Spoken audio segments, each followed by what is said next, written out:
Hello, good morning. ഇന്ന് നമ്മൾ discuss ചെയ്യാൻ പോകുന്ന പുതിയ ടോപ്പിക്കാണ് ടെർപ്പിനോയിഡ്സ്.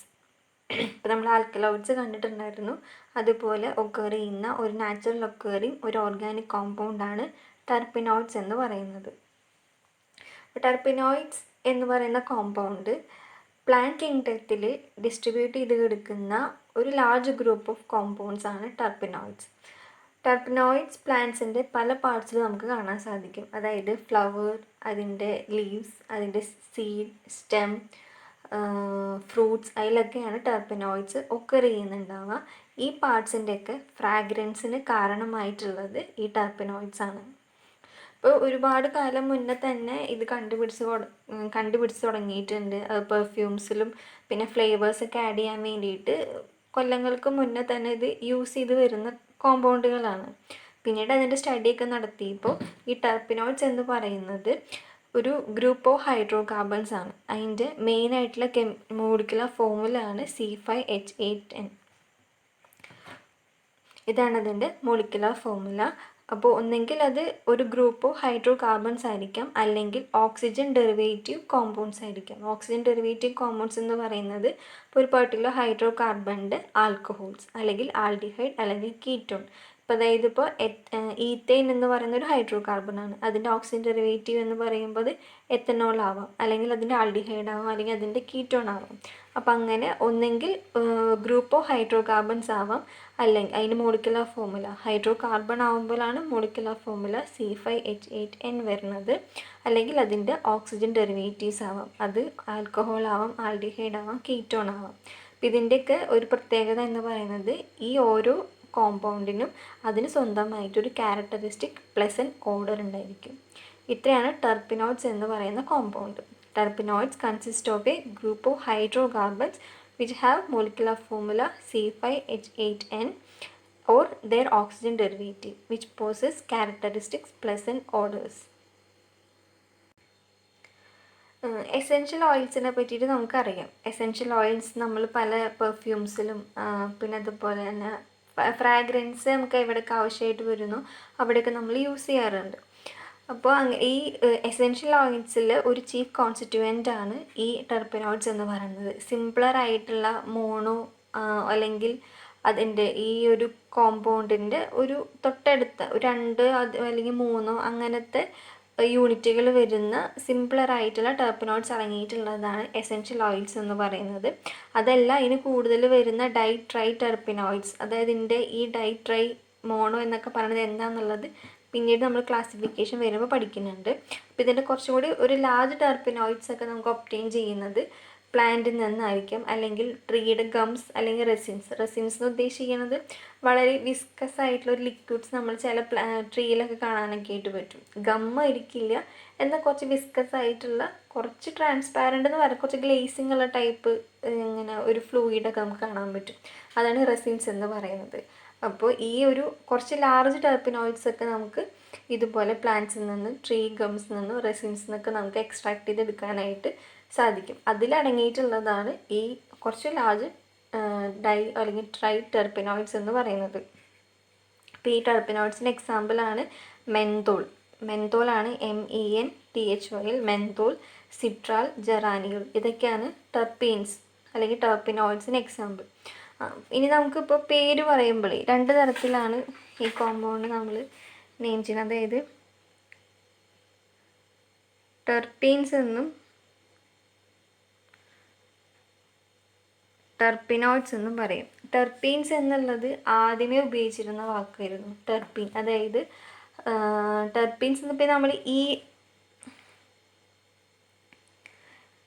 ENE എന്നുള്ള ടേം നമ്മൾ യൂസ് ചെയ്യുന്നത് എവിടെയാണ്? ആൽക്കീൻസിൽ അൺസാച്ചുറേറ്റഡ് ഹൈഡ്രോ കാർബൺസിനെ കാണിക്കാൻ വേണ്ടിയിട്ടാണ് നമ്മൾ എന്നുള്ള ടേം യൂസ് ചെയ്യുക. അപ്പം അങ്ങനെ വരുമ്പോൾ ഇത് ഹൈഡ്രോ കാർബൺസിൽ മാത്രമായിട്ടാണ് ഒതുങ്ങുന്നത്. മറിച്ച് നമ്മുടെ ഈ oxygen derivative alcohol, aldehyde, ketone ഒക്കെ വരുന്ന കേസിൽ നമുക്ക് ഈ പേര് ഉപയോഗിക്കാൻ പറ്റില്ല. അപ്പം അങ്ങനെ വരുമ്പോൾ അങ്ങനത്തെ കോമ്പൗണ്ടും കൂടി ജനറലായിട്ട് യൂസ് ചെയ്യാൻ വേണ്ടിയിട്ടാണ് ടെർപ്പിനോയിഡ്സ് എന്നുള്ള ടേം വന്നത്. അപ്പോൾ ടെർപ്പീൻസ് എന്ന് പറയുന്നത് ആദ്യമേ ഉപയോഗിച്ചിരുന്ന ഒരു ടേമായിരുന്നു.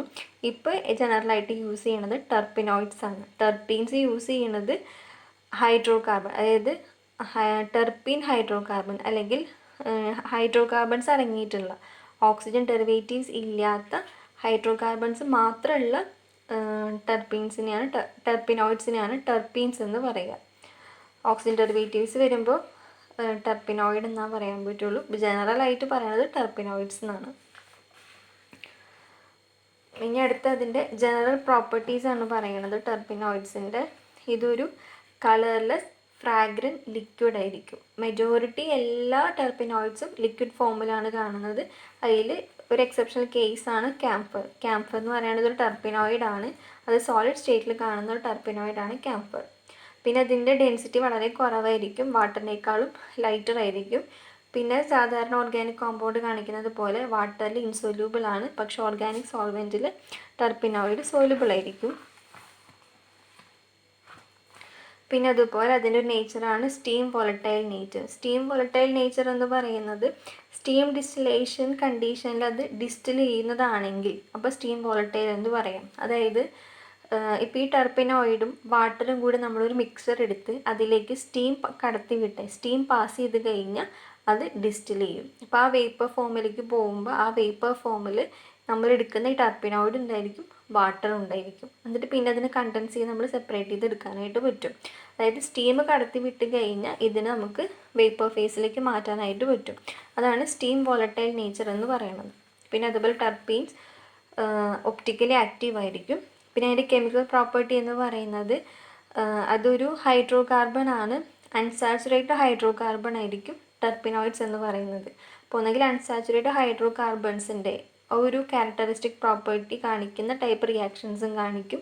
അതേപോലെ അതിൽ അടങ്ങിയിട്ടുള്ള ഫങ്ഷണൽ ഗ്രൂപ്പ്, ഇപ്പോൾ ആൽക്കഹോൾ ഉണ്ട്, ആൽഡിഹൈഡ് ഉണ്ട്, കീറ്റോൺ ഉണ്ട്. അപ്പോൾ ഇത് ഏത് ഫങ്ഷണൽ ഗ്രൂപ്പാണോ ടെർപ്പിനോയിഡ്സിലുള്ളത് അതിൻ്റെ ക്യാരക്ടറിസ്റ്റിക് റിയാക്ഷനും അത് കാണിക്കും. അപ്പോൾ അൺസാച്ചുറേഷനും ഫങ്ഷണൽ ഗ്രൂപ്പ് ഏതാണോ ഉള്ളത് അതിനനുസരിച്ചുള്ള റിയാക്ഷൻസൊക്കെ ടെർപ്പിനോയിഡ്സ് കാണിക്കാറുണ്ട്. ഇത്രയാണ് അതിൻ്റെ പ്രോപ്പർട്ടീസ് പറയാനുള്ളത്. ഇനി അടുത്തത് അതിൻ്റെ സ്ട്രക്ചർ എങ്ങനെയാണ് ടെർപ്പീൻസിന് വരിക എന്നുള്ളതാണ്. ടെർപ്പിനോയിഡ്സ് എന്ന് പറയാം. 2 റൂള് വെച്ചിട്ടാണ് അതിൻ്റെ സ്ട്രക്ചർ പറയണത്. അത്ര വലിയ റൂളൊന്നുമല്ല. അതായത് ഓൾമോസ്റ്റ് എല്ലാ ടെർപ്പിനോയിഡ്സിന് നമ്മൾ തെർമൽ ഡീകമ്പോസിഷൻ നടത്തി കഴിഞ്ഞാൽ അതിലുണ്ടാവുന്ന ഒരു പ്രോഡക്റ്റ് എന്ന് പറയുന്നത് ഐസോപ്രീൻ ആയിരിക്കും. ഐസോപ്രീൻ്റെ സ്ട്രക്ചറാണിത്. ഒരു 5 കാർബൺ അടങ്ങിയിട്ടുള്ള ഒരു കോമ്പൗണ്ടാണ്. C5H8 ആണ് അതിൻ്റെ മോളിക്കുലർ ഫോർമുല. ഇതാണ് ഐസോപ്രീൻ സ്ട്രക്ചർ. അപ്പോൾ ഓൾമോസ്റ്റ് എല്ലാ ടെർപ്പിനോയിഡ്സിനും തെർമൽ ഡീകമ്പോസിഷൻ നടത്തി കഴിഞ്ഞാൽ അതിലൊരു പ്രോഡക്റ്റ് ഐസോപ്രീൻ ആയിരിക്കും. അപ്പോൾ നമുക്ക് ഐസോപ്രീൻ്റെ സ്ട്രക്ചർ വെച്ചിട്ട് നമുക്ക് എങ്ങനെയായിരിക്കും ടെർപ്പിനോയിഡ്സിൻ്റെ സ്ട്രക്ചർ എന്ന് പറയാൻ പറ്റും. അതായത് വാലക് എന്ന് പറയുന്ന സയൻറ്റിസ്റ്റ് കൊടുത്തിട്ടുള്ള റൂളാണിത്. അതായത് നാച്ചുറലി ഒക്കർ ചെയ്യുന്ന എല്ലാ ടെർപ്പിനോയിഡ്സും ബിൽഡപ്പ് ചെയ്യുന്നത് ഐസോപ്രീൻ യൂണിറ്റ്സ് വെച്ചിട്ടായിരിക്കും. അതിൻ്റെ സ്കെൽറ്റൽ സ്ട്രക്ചറൊക്കെ എടുത്ത് നോക്കിയപ്പോൾ എല്ലാ ടെർപ്പിനോയിഡ്സും അതിൻ്റെ ഇപ്പോൾ നമ്മൾ പോളിമേഴ്സൊക്കെ ഫോം ചെയ്യില്ലേ മോണോമർ യൂണിറ്റ്സ് വെച്ചിട്ടൊക്കെ, അതേപോലെ ഐസോപ്രീൻ യൂണിറ്റ്സ് കൊണ്ടാണ് ടെർപ്പിനോയിഡ്സ് ഫോം ചെയ്യുന്നത്. ടെർപ്പിനോയിഡ്സിൻ്റെ സ്കെലിറ്റൻ സ്ട്രക്ചർ ഫോം ചെയ്യുന്നത് ഐസോപ്രീൻ യൂണിറ്റ്സ് യൂസ് ചെയ്തുകൊണ്ടായിരിക്കും. അപ്പോൾ ആ റൂളാണ് ഐസോപ്രീൻ റൂൾ എന്ന് പറയുന്നത്. ഇനി ഇതിൻ്റെ കുറച്ചും കൂടി ഒരു എക്സ്റ്റൻഷൻ കൊടുത്തിട്ടാണ് ഇൻഗോൾഡ് എന്ന് പറയുന്ന സയൻറ്റിസ്റ്റ് ഒരു എക്സ്റ്റെൻഡഡ് ഐസോപ്രീൻ റൂൾ കൊണ്ടുവരുന്നത്, അല്ലെങ്കിൽ സ്പെഷ്യൽ ഐസോപ്രീൻ റൂൾ എന്നും പറയും. അതിൽ പറയുന്നത് ഇത്രയേ ഉള്ളൂ. അതായത് ഐസോപ്രീൻ യൂണിറ്റ്സ് കൊണ്ട് തന്നെയാണ് നാച്ചുറൽ ടെർപ്പിനോയിഡ്സ് ഫോം ചെയ്യുന്നത്. ഇനി എങ്ങനെയാണ് അവർ തമ്മിൽ ജോയിൻ ചെയ്യുക? അതായത് ഇപ്പോൾ 2 ഐസോപ്രീൻ യൂണിറ്റ്സ് കൂടിയിട്ടാണ് ടെർപ്പിനോയിഡ്സ് ഫോം ചെയ്യണമെന്നുണ്ടെങ്കിൽ ഈ 2 ഐസോപ്രീൻ യൂണിറ്റുകൾ എങ്ങനെയാണ് ജോയിൻ ചെയ്യണത്? അവർ പറയണത് ഹെഡ് ടു ടെയിൽ ജോയിനിങ് എന്നാണ് പറയുന്നത്. Head to tail joining. അതായത് ഇപ്പോൾ നമ്മൾ ഐസോപ്രീൻ സ്ട്രക്ചർ ഇങ്ങനെ പറഞ്ഞല്ലോ, അതായത് ഇങ്ങനെ 4 ചെയിൻ കാർബൺ പിന്നെ ഒരു സബ്സ്റ്റിറ്റ്യൂവൻ്റ് ആയിട്ടാണ് വരുന്നത്. അപ്പോൾ അതേപോലെ നമ്മൾ ഹൈഡ്രജനൊന്നും നോക്കുന്നില്ല. ഇപ്പോൾ ഇവിടെ 4 കാർബൺ, ഇവിടെ ഒരു കാർബൺ. അപ്പോൾ ഈ ഒരു സെക്ഷനാണ് ഹെഡായിട്ട് നമ്മൾ കൺസിഡർ ചെയ്യണത്. ഇതാണ് ടെയിലായിട്ട് കൺസിഡർ ചെയ്യണത്. അപ്പോൾ അടുത്ത ഐസോപ്രീൻ യൂണിറ്റുമായിട്ട് അവർ ജോയിൻ ചെയ്യുമ്പോൾ ഇതാണ് അടുത്ത ഐസോപ്രീൻ യൂണിറ്റ്. അതിൻ്റെ ഹെഡും ഫസ്റ്റ് ഐസോപ്രീൻ യൂണിറ്റിൻ്റെ ടെയിലുമായിട്ട് കണക്ഷൻ വരാം.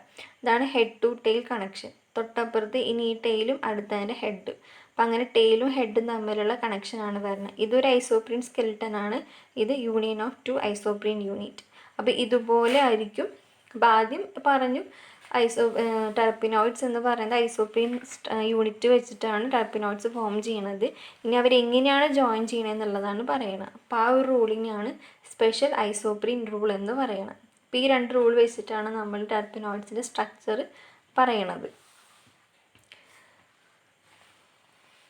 ഇനി അതിൻ്റെ ക്ലാസിഫിക്കേഷനാണ് പറയുന്നത്. Classification of terpenoids. അപ്പോൾ മേജറായിട്ടുള്ള ക്ലാസിഫിക്കേഷൻ എന്ന് പറയുന്നത് ഐസോപ്രീൻ യൂണിറ്റിൻ്റെ നമ്പർ അനുസരിച്ച് ക്ലാസിഫിക്കേഷനാണ് വരുന്നത് ടെർപ്പിനോയിഡ്സിൻ്റെ. അപ്പോൾ നമ്മൾ പറഞ്ഞു അതിൻ്റെ ബേസിക് ആയിട്ടുള്ള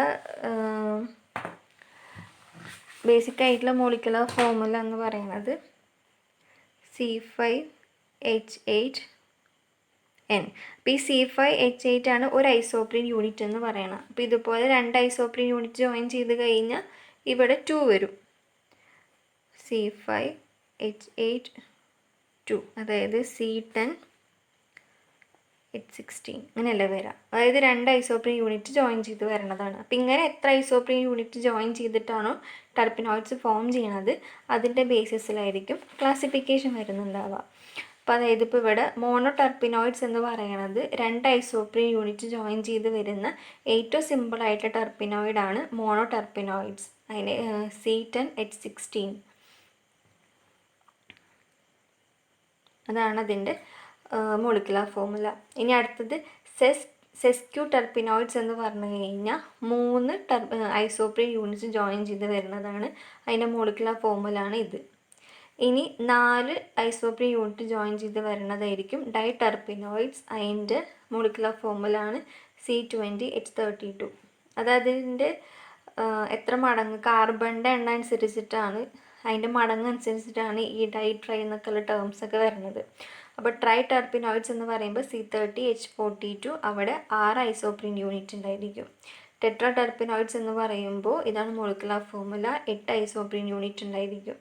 ഇനി പോളി ടെർപ്പിനോയിഡ്സ് എന്ന് പറയുമ്പോൾ ഇതിൻ്റെ ഒരു കുറച്ചുകൂടി ലാർജർ മോളിക്യൂൾ ആയിരിക്കും. അവിടെ 8നേക്കാൾ കൂടുതൽ ഐസോപ്രീൻ യൂണിറ്റ്സ് ഉണ്ടായിരിക്കും. അപ്പോൾ ഐസോപ്രീൻ യൂണിറ്റ്സിൻ്റെ എണ്ണം നോക്കിയിട്ടാണ് ഫസ്റ്റ് ക്ലാസിഫിക്കേഷൻ അല്ലെങ്കിൽ മെയിൻ ആയിട്ടുള്ള ക്ലാസിഫിക്കേഷൻ നടക്കുന്നത്. അല്ലെങ്കിൽ കാർബണിൻ്റെ നമ്പർ അല്ലെങ്കിൽ അതിൻ്റെ വരുന്ന കാർബൺ നമ്പർക്ക് അനുസരിച്ചിട്ടാണ് ഇതിൻ്റെ ഒരു പ്രിഫിക്സ് ഒക്കെ നമ്മൾ കൊടുക്കുന്നത്. ഇപ്പോൾ മോണോ ടെർപ്പിനോയിഡ്സ് എന്ന് പറയുന്നത് ഏറ്റവും സിമ്പിളായിട്ടുള്ള ടെർപ്പിനോയിഡ്സ് ആണ്. 2 ഐസോപ്രീൻ യൂണിറ്റ് ജോയിൻ ചെയ്ത് വരുന്നത്. അതിൻ്റെ മോളിക്കുലർ ഫോർമുല ആണ് ഇത്. ഇത്രയാണ് ബാക്കിയുള്ള ക്ലാസിഫിക്കേഷൻ.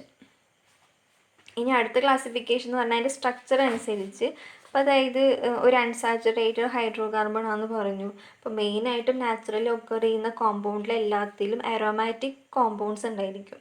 അരോമാറ്റിക് കോമ്പൗണ്ട്സ് മെയിനായിട്ടും സൈക്ലിക് കോമ്പൗണ്ട്സ് ആണല്ലോ. അപ്പോൾ അതുപോലെ ചിലതിലൊക്കെ സൈക്ലിക് കോമ്പൗണ്ട്സ് ഉണ്ടായിരിക്കാം, ചിലതിൽ സൈക്ലിക് റിങ് ഉണ്ടായിരിക്കില്ല. അപ്പം അങ്ങനെ സ്ട്രക്ചർ അനുസരിച്ച് എങ്ങനെയാണ് ക്ലാസിഫിക്കേഷൻ എന്നുള്ളതാണ് അടുത്തത് പറയണത്. ഫസ്റ്റ് ക്ലാസിഫിക്കേഷൻ എന്നുള്ളത് അസൈക്ലിക് ടെർപ്പിനോയിഡ്സ് ആയിരിക്കും. അതായത് അതിൽ റിംഗ് ലൈക്ക് സ്ട്രക്ചേഴ്സ് ഒന്നും ഉണ്ടായിരിക്കില്ല, എല്ലാതും ഓപ്പൺ ചെയിൻ സ്ട്രക്ചർ ആയിരിക്കും. അപ്പോൾ നമ്മൾ ഓപ്പൺ ചെയിൻ ഹൈഡ്രോ കാർബൺസ് ഒക്കെ പഠിക്കുന്ന പോലെ ഓപ്പൺ ചെയിൻ സ്ട്രക്ചേഴ്സ് ആയിരിക്കും ടെർപ്പിനോയിഡ്സിന് ഉണ്ടെങ്കിൽ ആ ടൈപ്പ് ടെർപ്പിനോയിഡ്സിനെയാണ് അസൈക്ലിക് ടെർപ്പിനോയിഡ്സ് എന്ന് പറയാം. അപ്പോൾ അതിന് എക്സാമ്പിളാണ് മെർസീൻ, സിട്രാൽ, ജെറാനിയോൾ എന്ന് പറയുന്ന ടെർപ്പിനോയിഡ്സ്. ഇനി അടുത്തത് സൈക്ലിക് ടെർപ്പിനോയിഡ്സ് ആണ്. അതായത് ആ ഒരു ടെർപ്പിനോയിഡ്സിൽ എവിടെയെങ്കിലും ഒരു റിംഗ് സ്ട്രക്ചേഴ്സ് ഉണ്ടായിരിക്കും. അപ്പം അങ്ങനത്തെ ടെർപ്പിനോയിഡ്സിനെയാണ് സൈക്ലിക് ടെർപ്പിനോയിഡ്സ് എന്ന് പറയുന്നത്. അപ്പോൾ ലിമണിൻ, ആൽഫ പൈനിനൊക്കെയാണ് അതിന് എക്സാമ്പിളായിട്ട് പറയണത്. ഇനി ഈ സൈക്ലിക് ടെർപ്പിനോയിഡ്സിൽ തന്നെ സൈക്ലിക് റിങ്ങിൻ്റെ നമ്പർ എത്രയുണ്ടെന്നനുസരിച്ച് നമുക്ക് ക്ലാസിഫിക്കേഷൻ വരും. ഇപ്പോൾ മോണോസൈക്ലിക് ആണെന്നുണ്ടെങ്കിൽ ഒറ്റ സൈക്ലിക് കോമ്പൗണ്ട് മാത്രമേ ഉണ്ടാവുകയുള്ളൂ. അതിനാണ് ലിമണിനാണ് എക്സാമ്പിൾ വരുന്നത്. ബൈസൈക്ലിക് എന്ന് പറയുമ്പോൾ 2 റിങ് ജോയിൻ ചെയ്ത് വരണ കേസായിരിക്കാം. അപ്പോൾ അതിൻ്റെ എക്സാമ്പിളാണ് ആൽഫ പൈനിൻ. അപ്പോൾ ക്ലാസിഫിക്കേഷൻ ഇത്രയും വരുന്നുള്ളൂ, കാര്യമായിട്ട് ക്ലാസിഫിക്കേഷനൊന്നും ഇല്ല. ഒന്ന് മെയിനായിട്ട് എത്ര ഐസോപ്രീൻ യൂണിറ്റ് ആണ് ആ ഒരു പെർട്ടിക്കുലർ ടെർപ്പിനോയിഡ്സിൽ വരുന്നത് അതിനനുസരിച്ചിട്ട് ക്ലാസിഫിക്കേഷനും, പിന്നെ അതിൻ്റെ സ്ട്രക്ചർ അനുസരിച്ച് ഏതെങ്കിലും ഒരു സൈക്ലിക് റിംഗ് ഉണ്ടോ ഇല്ലേ അതിനനുസരിച്ചിട്ടുള്ള ക്ലാസിഫിക്കേഷനാണ് അടുത്തത് പറയുന്നത്. ഇനി ഇതിൻ്റെ ഒരു ടെർപ്പീൻസ് ഇപ്പോൾ നമ്മൾ പറഞ്ഞു പ്ലാന്റ്സിലാണ് ഒക്കർ ചെയ്യണത്. ഇപ്പോൾ നമുക്ക് പ്ലാന്റ്സിൽ നിന്നും ആ കോമ്പൗണ്ടിനെ എക്സ്ട്രാക്ട് ചെയ്തെടുക്കണമല്ലോ. എക്സ്ട്രാക്ട് ചെയ്തെടുത്താൽ മാത്രമാണ് നമുക്ക് എന്തെങ്കിലും വേറെ ഫർദർ യൂസിന് വേണ്ടിയിട്ടൊക്കെ ഇപ്പോൾ നമ്മൾ പെർഫ്യൂംസിലൊക്കെ എസെൻഷ്യൽ ഓയിൽസ് ആയാലും അല്ലെങ്കിൽ ഏതൊരു ഫ്രാഗ്രൻസിനൊക്കെ നമ്മൾ യൂസ് ചെയ്യണതൊക്കെ ഇതുപോലെ നാച്ചുറിൽ നിന്ന് എക്സ്ട്രാക്ട് ചെയ്തെടുക്കുന്ന കോമ്പൗണ്ട്സ് യൂസ് ചെയ്യാം, അല്ലെങ്കിൽ ലാബിൽ നിന്ന് സിന്തസൈസ് ചെയ്യുന്ന കോമ്പൗണ്ട്സ് യൂസ് ചെയ്യാറുണ്ട്. അപ്പോൾ എങ്ങനെയാണ് ഇനി പ്ലാന്റ്സിൽ നിന്ന് ഈ ടെർപ്പനോയിഡ്സിനെ എക്സ്ട്രാക്ട് ചെയ്തെടുക്കണേ എന്നുള്ളതാണ് അടുത്തത് പറയണത്.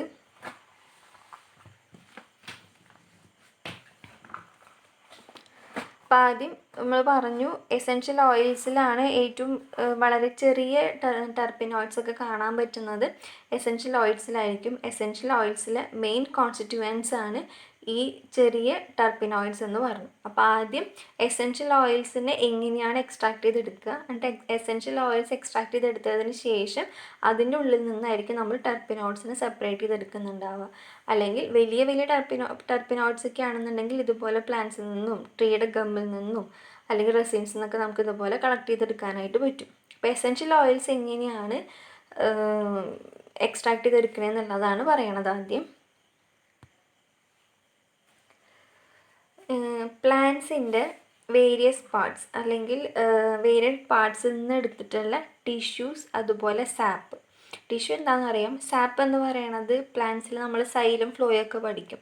അപ്പോൾ ഈ സൈലം ഫ്ലോയും ട്യൂബിലൂടെ പാസ് ചെയ്യുന്ന ഒരു പർട്ടിക്കുലർ ഫ്ലൂയിഡിനെയാണ് ഈ സാപ്പ് എന്ന് പറയുന്നത്. അപ്പോൾ ഒന്നെങ്കിൽ പ്ലാന്റ്സിൻ്റെ സാപ്പിൽ നിന്നോ അല്ലെങ്കിൽ ടിഷ്യൂവിൽ നിന്നോ നമ്മൾ സെപ്പറേറ്റ് ചെയ്തെടുക്കുന്ന വോളറ്റൈൽ ഓയിൽസിനെയാണ് എസെൻഷ്യൽ ഓയിൽസ് എന്ന് പറയുന്നത്. ആ സെപ്പറേറ്റ് ചെയ്തെടുക്കുന്നത് നമ്മൾ സ്റ്റീം ഡിസ്റ്റിലേഷൻ വഴിയാണ്. അപ്പോൾ പ്ലാന്റ്സിൻ്റെ വേരിയസ് പാർട്സിൽ നിന്നും ടിഷ്യൂവിൽ നിന്നും സാപ്പിൽ നിന്നും സ്റ്റീം ഡിസ്റ്റിലേഷൻ വഴി ഒബ്റ്റെയിൻ ചെയ്യുന്ന വോളറ്റൈൽ ഓയിൽസിനെയാണ് എസെൻഷ്യൽ ഓയിൽസ് എന്ന് പറയാം. അപ്പോൾ എസെൻഷ്യൽ ഓയിൽസൊക്കെ നമ്മൾ വളരെ കോമൺ ആയിട്ട് യൂസ് ചെയ്യുന്ന ഒരു കോമ്പൗണ്ടാണ്. ഫ്രാഗ്രൻസിനൊക്കെ വേണ്ടിയിട്ട് പെർഫ്യൂമറിയിലും പിന്നെ നമ്മൾ മറ്റേ തറ തുടയ്ക്കാൻ വേണ്ടിയിട്ടൊക്കെ പുൽത്തൈലൊക്കെ ഉപയോഗിക്കാറുണ്ട്. അപ്പോൾ അതുപോലെ തന്നെ നമുക്ക് എവിടേക്കാണോ ഫ്രാഗ്രൻസ് നല്ല സ്മെല്ലൊക്കെ യൂസ് ചെയ്യപ്പെടേണ്ട അവസരങ്ങൾ വരുന്നത് അതിലൊക്കെ നമ്മൾ യൂസ് ചെയ്യുന്ന കോമ്പൗണ്ടാണ് ഈ എസെൻഷ്യൽ ഓയിൽ എന്ന് പറയുന്നത്. അപ്പോൾ എസെൻഷ്യൽ ഓയിലിൻ്റെ മെയിനായിട്ടുള്ള കോൺസ്റ്റിറ്റ്യൂവൻ്റ് എന്ന് പറയുന്നത് വോളറ്റൈൽ ആയിട്ടുള്ള ടെർപ്പനോയിഡ് ഹൈഡ്രോ കാർബൺസ് ആയിരിക്കും, അല്ലെങ്കിൽ അതിൻ്റെ ഓക്സിജൻ ഡെറിവേറ്റീവ്സ് ആയിരിക്കും. അതായത് എസെൻഷ്യൽ ഓയിൽസിൻ്റെ മെയിൻ കോൺസ്റ്റിറ്റ്യൂവൻസ് എന്ന് പറയുന്നത് ടെർപ്പനോയിഡ്സ് ആണ്. ഹൈഡ്രോ കാർബൺ ടെർപ്പനോയിഡ്സ് ആവാം, അല്ലെങ്കിൽ ഓക്സിജൻ ഡെറിവേറ്റീവ് ടെർപ്പനോയിഡ്സ് ആവാം, ഏത് വേണമെങ്കിലും ആവാം. ഇനി അതിൻ്റെ പ്ലസൻറ്റ് ഓർഡർ കാരണം നമ്മളത് പെർഫ്യൂമറിയിലൊക്കെ യൂസ് ചെയ്യുന്നതാണ് എസെൻഷ്യൽ ഓയിൽസ്. ഇനി എങ്ങനെയാണ് എസെൻഷ്യൽ ഓയിൽസിനെ പ്ലാന്റ്സിൽ നിന്ന് സെപ്പറേറ്റ് ചെയ്യുന്നത്, ആ എസെൻഷ്യൽ ഓയിലിൽ നിന്ന് ടെർപ്പനോയിഡ്സിനെ എങ്ങനെയാണ് സെപ്പറേറ്റ് ചെയ്യുന്നത് എന്നുള്ളതാണ് ഇനി പറയുന്നത്. അപ്പോൾ ആദ്യം isolation of essential oils from പ്ലാന്റ്സിൽ നിന്ന് എങ്ങനെയാണ് എസെൻഷ്യൽ ഓയിൽസിനെ സെപ്പറേറ്റ് ചെയ്തെടുക്കുന്നത്. അത് സ്റ്റീം ഡിസ്റ്റിലേഷൻ എന്ന് പറയുന്ന പ്രോസസ്സാണ് നമ്മൾ യൂസ് ചെയ്യുന്നത്. പ്ലാന്റ്സിൽ നിന്നും എസെൻഷ്യൽ ഓയിൽസിനെ എക്സ്ട്രാക്ട് ചെയ്തെടുക്കാൻ വേണ്ടി യൂസ് ചെയ്യുന്ന മെത്തേഡാണ് സ്റ്റീം ഡിസ്റ്റിലേഷൻ. ചില കേസിലൊക്കെ സോൾവെൻറ്റ് എക്സ്ട്രാക്ഷൻ യൂസ് ചെയ്യാറുണ്ട്. സ്റ്റീം ഡിസ്റ്റിലേഷൻ മാത്രമല്ല, കോമൺ ആയിട്ട് യൂസ് ചെയ്യുന്ന മെത്തേഡ് എന്ന് പറയുന്നതാണ് സ്റ്റീം ഡിസ്റ്റിലേഷൻ, വൈഡായിട്ട് യൂസ് ചെയ്യുന്നത്. ചില കേസുകളിലൊക്കെ സോൾവെൻറ്റ് എക്സ്ട്രാക്ഷൻ മെത്തേഡും യൂസ് ചെയ്യാറുണ്ട്. അത് പ്ലാന്റിൻ്റെ നേച്ചർ അനുസരിച്ചും അല്ലെങ്കിൽ ടെർപ്പനോയിഡ്സിൻ്റെ നേച്ചർ അനുസരിച്ചിട്ടൊക്കെയാണ് മെത്തേഡിൽ വ്യത്യാസം വരുന്നത്. ഇനി ആദ്യം ചെയ്യണം എന്താണെന്ന് വെച്ചാൽ ഈ പ്ലാന്റ്സിനെ മാസറേറ്റഡ് എന്ന് പറയുന്നത് ചീഞ്ഞു പോവാന്ന് പറയും. അതായത് നമ്മൾ വെള്ളത്തിൽ കുറേ നേരം പ്ലാന്റ്സ് ഇട്ട് കഴിഞ്ഞാൽ ചീഞ്ഞു പോവില്ലേ, അതായത് സോഫ്റ്റൻ ചെയ്യാണ് ചെയ്യണത്. അപ്പം അതേപോലെ സോക്ക് ചെയ്യുക, വാട്ടറിലിട്ട് സോക്ക് ചെയ്തിട്ട് സോഫ്റ്റൻ ചെയ്തെടുക്കുകയാണ് ചെയ്യുന്നത്. ആ പ്രോസസ്സിനെയാണ് മാസറേഷൻ എന്ന് പറയുന്നത്. അപ്പോൾ ആദ്യം നമ്മൾ പാർട്സിനെ മാസറേറ്റ് എടുത്തതിന് ശേഷം സ്റ്റീം ഡിസ്റ്റിലേഷന് വിധേയമാക്കണം. സ്റ്റീം ഡിസ്റ്റിലേഷൻ എന്ന് പറയുന്നത് ഇപ്പോൾ നമ്മൾ ഈ പ്ലാന്റിൻ്റെ പാർട്ടുണ്ടായിരിക്കും. അപ്പോൾ ആദ്യം വെള്ളത്തിലേക്ക് സ്റ്റീം കടത്തി വിട്ട് അല്ലെങ്കിൽ വെള്ളം ഒന്ന് തിളപ്പിച്ചതിന് ശേഷം, ഇതാണ് മെത്തേഡ്.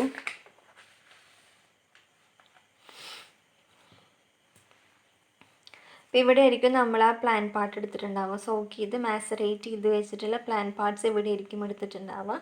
ഇതാണ് വെള്ളം. അപ്പോൾ വെള്ളം നമ്മൾ ഫ്ലെയിം കൊടുത്ത് ചൂടാക്കുകയാണ് ചെയ്യുന്നത്. വാട്ടറിന് ചൂടാക്കുമ്പോൾ സ്റ്റീം ഫോം ചെയ്യണു. ആ സ്റ്റീം ഇത് കൂടി കടത്തി വിടും. അപ്പോൾ ഇതും സ്റ്റീം ഡിസ്റ്റിലേഷൻ, സ്റ്റീം വോളറ്റൈൽ ആയത് കാരണം സ്റ്റീം കടത്തി വിടുമ്പോൾ തന്നെ അത് വേപ്പർ ഫേസിലേക്ക് പോകും. അപ്പോൾ ഇവിടെ നിന്ന് അത് വേപ്പർ ഫേസിലേക്ക് കണ്ടൻസറിലേക്കാണ് പോണത്. അപ്പോൾ ഈ പോകുന്ന വേപ്പറിൽ വാട്ടർ ഡ്രോപ്ലെറ്റ്സ് ഉണ്ടായിരിക്കും, പ്ലാന്റിൻ്റെ, അതായത് നമുക്ക് പ്ലാന്റ് മെറ്റീരിയൽസിൽ നിന്ന് പോകുന്ന വോളട്ടൈൽ ആയിട്ടുള്ള എല്ലാ കമ്പോണൻസും ഉണ്ടായിരിക്കും. അപ്പോൾ കണ്ടൻസറിൽ എത്തുന്നു, ഇത് കണ്ടൻസേഷൻ നടക്കുകയാണ് ചെയ്യണത്. കണ്ടൻസേഷൻ എന്ന് പറയുന്നത് എന്താ?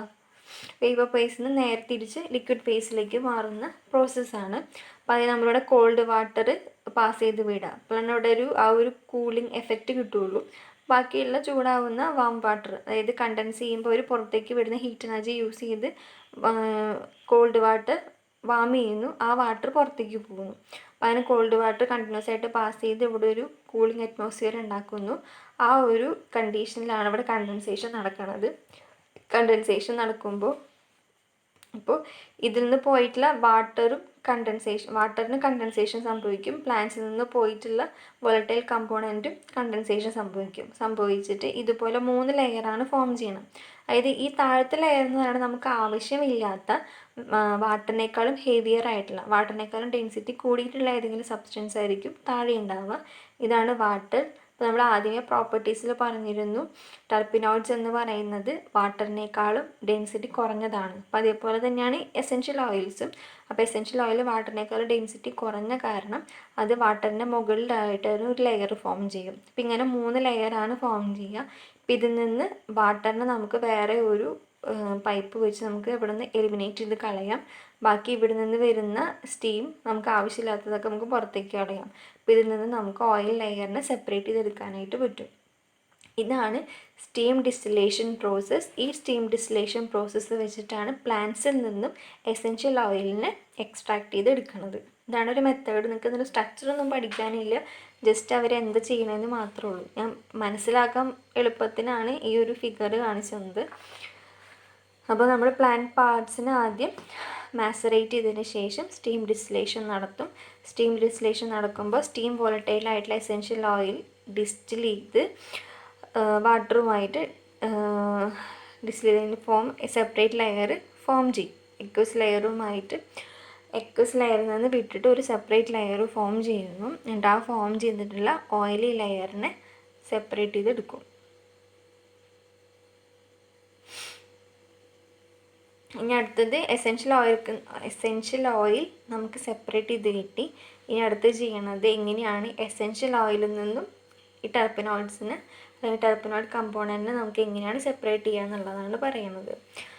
അപ്പോൾ എസെൻഷ്യൽ ഓയിൽ നമ്മുടെ കയ്യിലുണ്ട്. ആ എസെൻഷ്യൽ ഓയിൽസിലായിരിക്കും ഈ ടെർപെനോയിഡ്സ് ഒക്കെ ഉണ്ടായിരിക്കുക. അപ്പോൾ ആ ടെർപെനോയിഡ്സിനെ നമ്മൾ സെപ്പറേറ്റ് ചെയ്യാൻ വേണ്ടി യൂസ് ചെയ്യുന്ന മെത്തേഡാണ് ഫ്രാക്ഷണൽ ഡിസ്റ്റിലേഷൻ. ഫ്രാക്ഷണൽ ഡിസ്റ്റിലേഷൻ എന്താണെന്നൊക്കെ നിങ്ങൾ പഠിച്ചിട്ടുള്ളതാണ്. അതായത് ബോയിലിംഗ് പോയിൻറ്റ്സിൻ്റെ വ്യത്യാസത്തിൽ നമ്മളൊരു കമ്പോണൻറ്റിനെ സെപ്പറേറ്റ് ചെയ്തെടുക്കുകയാണ് ചെയ്യുക.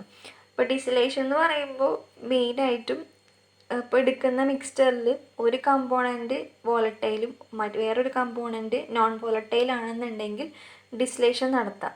ഇപ്പോൾ നമ്മൾ സ്കൂൾ തൊട്ടേ പഠിക്കുന്ന ഒരു പ്രോസസ്സാണ്. ഉപ്പുവെള്ളം എടുത്തിട്ട് അത് കുറച്ച് നേരം വെയിലത്ത് വെച്ച് കഴിഞ്ഞാൽ എന്താ സംഭവിക്കുക? വെള്ളം കലക്കി വെച്ച് കഴിഞ്ഞാൽ നമ്മൾ വെയിലത്ത് വെച്ച് കഴിഞ്ഞാൽ ഉപ്പ് താഴെ അടിഞ്ഞിട്ട് വെള്ളം ഫുള്ളി ഇവാപ്പറേറ്റ് ചെയ്ത് പോകും. അതൊരു ഡിസ്റ്റിലേഷൻ പ്രോസസ്സാണ്. അതായത് ഉപ്പ് എന്ന് പറയുന്നത് സോൾട്ട് അവിടെ നോൺ വോളറ്റൈലാണ്, വാട്ടർ അവിടെ വോളറ്റൈലാണ്. അപ്പോൾ വോളറ്റൈലായിട്ടുള്ളത് അതിൻ്റെ ടെമ്പറേച്ചർ, അതിന് വേപ്പർ ഫോമിലേക്ക് മാറാനുള്ള ടെമ്പറേച്ചർ അക്വയർ ചെയ്ത ഒരു വേപ്പർ ഫോമിലേക്ക് പോകും. അപ്പോൾ അതാണ് ഡിസ്റ്റിലേഷൻ പ്രോസസ്സിൽ നമ്മൾ യൂസ് ചെയ്യണം. ഇപ്പോൾ ഇവിടെ നമ്മൾ യൂസ് ചെയ്ത ഡിസ്റ്റിലേഷൻ പ്രോസസ്സിൽ രണ്ടും വോളറ്റൈലായിരുന്നു. അപ്പോൾ അത് വെച്ച് നമ്മൾ ലെയർ സെപ്പറേറ്റ് ചെയ്യുന്ന കാര്യം സെപ്പറേറ്റ് ചെയ്തെടുക്കുകയാണ് ചെയ്യുന്നത്. ഫ്രാക്ഷണൽ ഡിസ്റ്റിലേഷൻ എന്ന് പറയുമ്പോൾ 2 കമ്പോണൻറ്റും വോളറ്റൈലായിരിക്കും, പക്ഷെ അവരുടെ ബോയിലിംഗ് പോയിൻറ്റ്സിൽ വ്യത്യാസം വരും. അപ്പോൾ ബോയിലിംഗ് പോയിൻറ്റ് ഏറ്റവും കുറവുള്ളത് ആ കുറഞ്ഞ ടെമ്പറേച്ചറിൽ അവർ ബോയിൽ ചെയ്ത് പോവും, ഡിസ്റ്റിലേഷൻ നടക്കും, നമുക്ക് തിരിച്ച് ലിക്വിഡ് ഫോമിൽ കിട്ടും. അടുത്ത ഹയർ ബോയിലിംഗ് പോയിൻറ്റിലുള്ളത് കുറച്ച് കൂടിയ ടെമ്പറേച്ചറിൽ അവർ വേപ്പർ ഫേസിലേക്ക് പോവും, കണ്ടൻസ് ചെയ്ത് നമുക്ക് ലിക്വിഡ് ഫേസിലേക്ക് കിട്ടും. അപ്പോൾ അതാണ് ഫ്രാക്ഷണൽ ഡിസ്റ്റിലേഷൻ എന്ന് പറയുന്നത്. പിന്നെ മാത്രമല്ല പല ആദ്യം ഒന്ന് ഡിസ്റ്റിലേഷൻ നടക്കും, കണ്ടൻസേഷൻ നടക്കും, ഡിസ്റ്റിലേഷൻ നടക്കും, കണ്ടൻസേഷൻ നടക്കും. അങ്ങനെ പല സ്റ്റെപ്പ് ബൈ സ്റ്റെപ്പായിട്ട് ഒറ്റ ഒരു പ്രോസസ്സല്ല, ഒന്നിൽ കൂടുതൽ ഡിസ്റ്റിലേഷനും ഒന്നിൽ കൂടുതൽ കണ്ടൻസേഷനും നടക്കുന്ന പ്രോസസ്സാണ് ഫ്രാക്ഷണൽ ഡിസ്റ്റിലേഷൻ എന്ന് പറയുന്നത്. അപ്പോൾ ഈ ഫ്രാക്ഷണൽ ഡിസ്റ്റിലേഷൻ മെത്തേഡ് വെച്ചിട്ട് നമുക്ക് ടെർപെനോയിഡ് ഹൈഡ്രോ കാർബൺസിനെയും ഓക്സിജനേറ്റഡ് ഡെറിവേറ്റീവിനെയും നമുക്ക് സെപ്പറേറ്റ് ചെയ്തെടുക്കാനായിട്ട് പറ്റും. അവരുടെ ബോയിലിംഗ് പോയിൻറ്റ്സിലൊക്കെ വ്യത്യാസം ഉണ്ടാവും. അപ്പോൾ ടെർപ്പിനോയിഡ് ഹൈഡ്രോ കാർബൺ ആയിരിക്കും ബോയിലിംഗ് പോയിന്റ് കുറച്ച് കുറവുള്ളത്. അപ്പോൾ ആദ്യം നമുക്ക് ആദ്യം ഫസ്റ്റ് ഡിസ്റ്റിൽ ചെയ്ത് കിട്ടും. അതിന് ശേഷം കിട്ടണതായിരിക്കും ഓക്സിജനേറ്റഡ് ഡെറിവേറ്റീവ്. അപ്പോൾ അങ്ങനെ നമുക്ക് 2 ടൈപ്പ് ടെർപ്പീനോയിഡ്സിനെയും സെപ്പറേറ്റ് ചെയ്തെടുക്കാനായിട്ട് പറ്റും. പിന്നെ അതല്ലാന്നുണ്ടെങ്കിൽ ക്രൊമാറ്റോഗ്രാഫി മെത്തേഡ് വെച്ചിട്ടും സെപ്പറേഷൻ പോസിബിൾ ആണ്. ഗ്യാസ് ക്രൊമാറ്റോഗ്രാഫിയാണ് മെയിനായിട്ട് യൂസ് ചെയ്യുന്ന ക്രൊമാറ്റോഗ്രാഫിക് മെത്തേഡ്. ക്രൊമാറ്റോഗ്രാഫിക് നിങ്ങൾ കഴിഞ്ഞ സെമ്മിൽ പഠിച്ചിട്ടുള്ളതാണ്. അപ്പോൾ ക്രൊമാറ്റോഗ്രാഫിക് മെത്തേഡ് വെച്ചിട്ട് അവരുടെ ഈ ഒരു കോൺഫിഗറേഷനൊക്കെ അനുസരിച്ചിട്ട് തന്നെ നമുക്ക് സെപ്പറേറ്റ് ചെയ്തെടുക്കാനായിട്ട് പറ്റും. അപ്പോൾ ഈ ഒരു മെത്തേഡാണ്. ഫ്രാക്ഷണൽ ഡിസ്റ്റിലേഷൻ ആണ് മെയിനായിട്ട് യൂസ് ചെയ്യുന്നത്, അല്ലെങ്കിൽ ക്രൊമാറ്റോഗ്രാഫി മെത്തേഡും യൂസ് ചെയ്യാറുണ്ട്. അപ്പോൾ ആദ്യം ഈ ടെർപ്പനോയിഡ്സ് കിട്ടാൻ വേണ്ടി ആദ്യം ചെയ്യണത് പ്ലാന്റ് പാർട്സിൽ നിന്ന് എസെൻഷ്യൽ ഓയിൽ സെപ്പറേറ്റ് ചെയ്തെടുക്കും ത്രൂ സ്റ്റീം ഡിസ്റ്റിലേഷൻ. അത് കഴിഞ്ഞ് എസെൻഷ്യൽ ഓയിലിൽ നിന്ന് ടെർപ്പനോയിഡ്സിനെ സെപ്പറേറ്റ് ചെയ്തെടുക്കും ത്രൂ ഫ്രാക്ഷണൽ ഡിസ്റ്റിലേഷൻ. ഇതാണ് അതിൻ്റെ സെപ്പറേഷൻ പ്രോസസ്സ്. ഇനി സെപ്പറേറ്റ് ചെയ്തെടുത്തതിലിപ്പോൾ കുറച്ച് എക്സാമ്പിൾസ് ആണ് പറയുന്നത്. അതായത് ഏതൊക്കെ എസെൻഷ്യൽ ഓയിൽസിൽ ഏതൊക്കെ ടെർപ്പനോയിഡ്സ് ആണ് ഉള്ളത്. എസെൻഷ്യൽ ഓയിൽസിൽ നിന്ന് ഐസൊലേറ്റ് ചെയ്തെടുത്ത കുറച്ച് ടെർപ്പനോയിഡ്സിൻ്റെ എക്സാമ്പിളാണ് പറയുന്നത്. ഇപ്പോൾ ഫസ്റ്റ് വൺ ഈസ് സിട്രാൾ. സിട്രാൾ നമുക്ക് കിട്ടുന്നത് oils of lemon grass, lemon, oranges അതുപോലുള്ള, ഇപ്പോൾ ഇതൊക്കെ ഏകദേശം ഒരു കാറ്റഗറിയിൽ വരുന്ന എസെൻഷ്യൽ ഓയിൽസ് ആണ്. അപ്പോൾ ഈ എസെൻഷ്യൽ ഓയിലിൽ നിന്ന് നമുക്ക് സെപ്പറേറ്റ് ചെയ്തെടുക്കാൻ പറ്റുന്ന ഒരു ടെർപ്പനോയിഡാണ് സിട്രാൾ. അതുപോലെ തന്നെ oils of roses, lavender, coriander അതിൽ നിന്നൊക്കെ കിട്ടുന്ന ടെർപ്പനോയിഡാണ് ജെറാനിയോൾ. അതുപോലെ ഓയിൽസ് ഓഫ് ടെർപ്പൻറ്റൈൻ, യൂക്കാലിപ്റ്റസ് അതിൽ നിന്നൊക്കെ നമുക്ക് സെപ്പറേറ്റ് ചെയ്തെടുക്കാൻ പറ്റുന്ന ഒരു ടെർപ്പനോയിഡാണ് ആൽഫ പൈനീൻ. പിന്നെ ഓയിൽ ഓഫ് പേപ്പർമിൻറ്റ് അതിൽ നിന്ന് കിട്ടുന്ന ടെർപ്പനോയിഡാണ് മെൻതോൾ. ക്യാംഫർ ഓയിലിൽ നിന്ന് കിട്ടുന്ന ടെർപ്പനോയിഡാണ് ക്യാംഫർ. ഇതാണൊരു സോളിഡ് ഫോമിലുള്ള ടെർപ്പനോയിഡ്. ഇത്രയാണ് ടെർപ്പനോയിഡ്സിനെ കുറിച്ചിട്ട് പറയാനുള്ള കുറച്ച് കാര്യങ്ങൾ. ഇനി നമുക്ക് പഠിക്കാനുള്ളത് ഇനി പഠിക്കാനുള്ളത് കുറച്ച് എസെൻഷ്യൽ ഓയിൽസിനെ എടുത്തിട്ട് അതിൻ്റെ കുറച്ച് യൂസസും കാര്യങ്ങളാണ്. പിന്നെ ഒരു 3 ടെർപ്പനോയിഡ്സിൻ്റെ സ്ട്രക്ചറും അതിൻ്റെ കുറച്ച് പ്രോപ്പർട്ടി നമ്മൾ ആൽക്കലോയിഡ്സ് പഠിച്ച പോലെ തന്നെ. അത്രയും കാര്യങ്ങൾ ഇനി ഡിസ്കസ് ചെയ്യാനുള്ളത്. അപ്പോൾ ഓക്കെ, താങ്ക് യു.